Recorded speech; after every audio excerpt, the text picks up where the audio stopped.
Now we're going to take a look at some of the examples. And again, I just want to repeat because here I separated them by sources so I could talk to you about them and identify what I was talking about. In your reference section, they all must be in alphabetical order, not broken up by source. So let's take a look at a book. Jacobs, comma, D, capital D, capital T, and in the second space is always 1994. It's always the year in the second space. But let's go back to the name again. Notice you only have initials for the author, and I'll tell you why. Years ago, the APA did some research on this, and they took a paper and they sent it out to experts and asked them to rank order the paper and tell them if it's worth being published in a journal. What would happen is that, and the only change, I should tell you this, the only change in the paper was the first name of the author. It was either John or Jill. Everything else about the papers were identical. And repeatedly, when it was sent out to the experts to be judged, if a woman's name was on it, it was ranked lower. That's because of the way we're educated in religion, but I don't even want to go there. Just remember, whenever you're talking about an author, you only use the initials. And if they are I have a master's degree or a PhD or they're a doctor, don't put any of that stuff down. Last name and initials. Okay, now looking after the year, always in the second space. The Bum's Rush, colon, and that's what a colon looks like. Phrases and fallacies of Rush Limbaugh. When I look at this and I see that it's written out like a sentence, except the proper nouns are capitalized. Rush is for Rush Limbaugh because I did a research study on him and this is a book that I have. So capital or proper nouns are always capitalized. But the reason I know this is a book, and you also notice it's italicized, and you can italicize it or underline it. That's up to you. I don't care. Okay. But the reason I know it's a book is because it has a city and a state. Boise, ID. What's IDs represent? Idaho. Okay. A colon, space, Legendary Publishing Company. As soon as I see the city and state, I know it's a book. And this line and the one right below is an example of double space and Arial 12 size font. I thought I'd remind you because your papers will not be read if it's Times New Roman, and it certainly won't be read if it's a size 12 font. I will not read or grade them. It must follow this format. And the next line below is an example of a quadruple space, and it earns a D. And I often see this in the reference section. Don't do it. It's just double space every page on your paper. Journal articles. Fraser S, just the first initial, Leitz P, and Connor R. And you use the ampersand between the last two names. Within your paper, you would spell it out A-N-D. But here you can take a shortcut. Second place is the year. So just seeing the year and no month and date, I know it's either got to be a book or an article in something. And then it says the communication behaviors of Americans. Again, it's written out like a sentence and only the proper nouns are capitalized. Oh, and any word following a colon is capitalized in citations only. But we'll get back to that in the magazine and newspapers. Okay, so it says human communication research. It's all capitalized and italicized, which tells me that the communication behaviors of Americans is an article inside something. Now, if I want to know if that something that's inside is legitimate, because this is a journal, I look at the next number, which is italicized or underlined, and it's 34.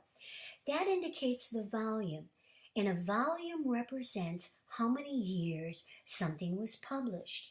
If it's been published 34 years, it's probably legitimate. And then after that are the pages. Okay. Moving down to magazine and newspaper articles. Rice J, this one I made up, and Young S, 1995, January 12. Okay, now I know it's got to be a periodical, a magazine or a newspaper, because it's given me the month and the date. Those are codes. Just like when you pick up an envelope, you know where the receiver's address is going to be, the person that it was sent to. It's going to be in the middle of the envelope or the middle of the box. And the person who sent it is always going to be top left in the envelope or maybe even on the back flap. That's a code that lets you know where it came from and who it's being sent to. And we know that the zip code is always the last bottom right of the address, and just because of the placement, you know it's a zip code. We know the zip code is 5 numbers, but you could add an extra 4, and in some large zip codes they do that, but you don't get thrown. Why? Because you know that's the code. Zip code is bottom right. So if we look at the title here, Winning, colon, and they usually do a title like this if it's a long title. That's when they put the colon in. You may not even see it on the front of the book. You can just do that if it breaks up like this.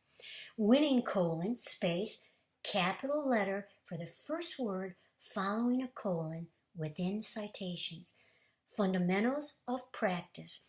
It's written out, but it's not italicized. No, sporting life is capitalized, and it's italicized, which again tells me that's this big thing that this article is inside of because it's italicized.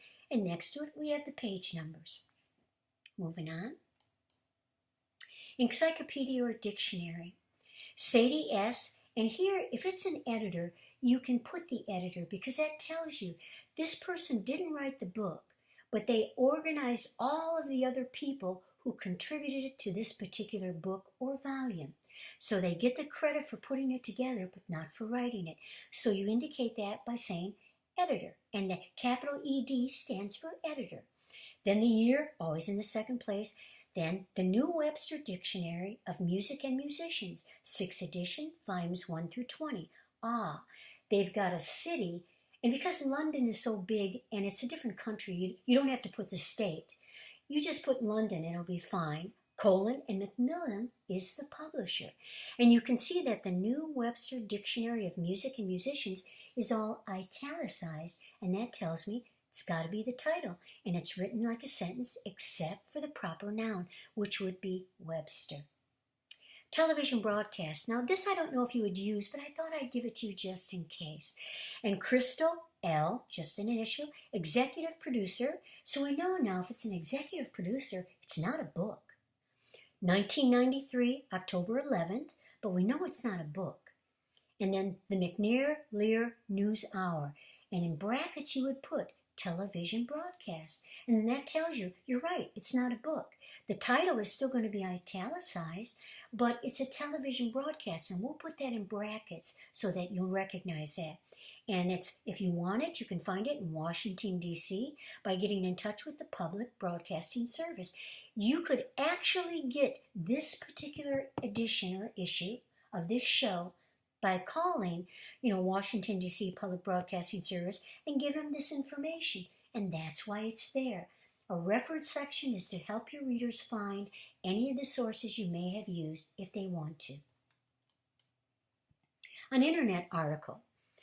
This is no harder than any of the other sources because watch the main principles as they continue, just like writing an envelope or a postcard or a large box. It doesn't matter. You still follow the same format.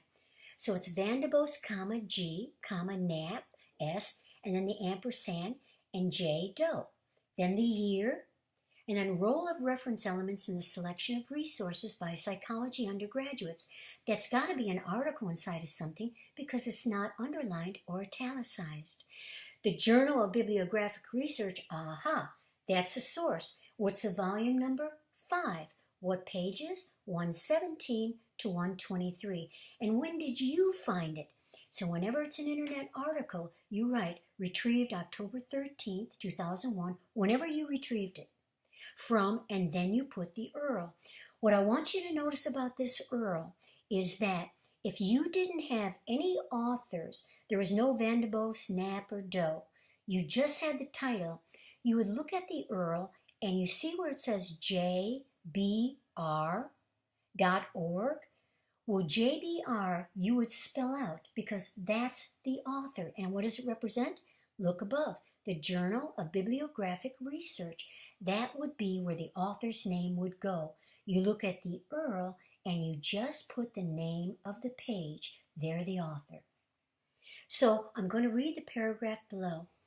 what you will notice is that there are certain things you must have in the citation regardless of the source type, book, article, etc.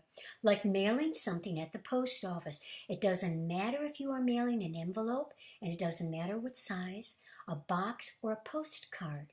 You know what needs to be included to get mail to the place you want. In an APA citation, you must have certain information so that the reader can find the source if they want. The daily newspaper article electronic version, because a lot of you are finding sources online, and that's perfectly fine. But we've got Hilla PJ, 1999, February 16th. Okay, you know it's a periodical. It's not a book because it has a month and a date. In forecasting their emotions, most people flunk out. Now that's got to be the title of the article because it's written out like a sentence. There are no proper nouns in it, so nothing is capitalized but the first word. And New York Times, which is italicized, has got to be the source.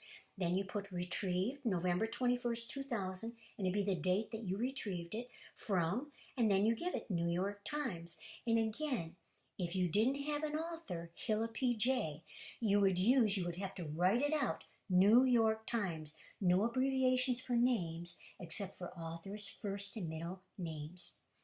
And our last example, okay, so let's look at this example. The United States Department of Labor, I got that from the very top of the internet page, and then a colon because the Department of Labor covers a lot of things.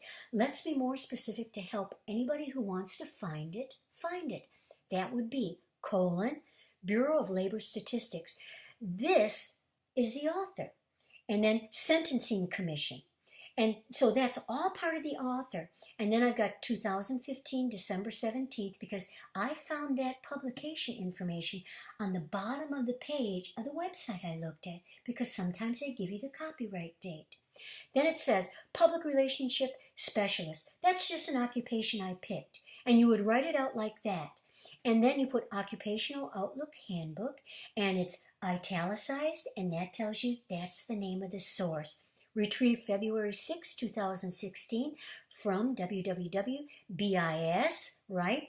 Government OOH, Occupational Outlook Handbook. And so that's their home page. This is a correct reference, and what you'll have to do is change out the Public Relationship Specialist and the dates so it'll reflect what you're doing. Now, I hope this helped.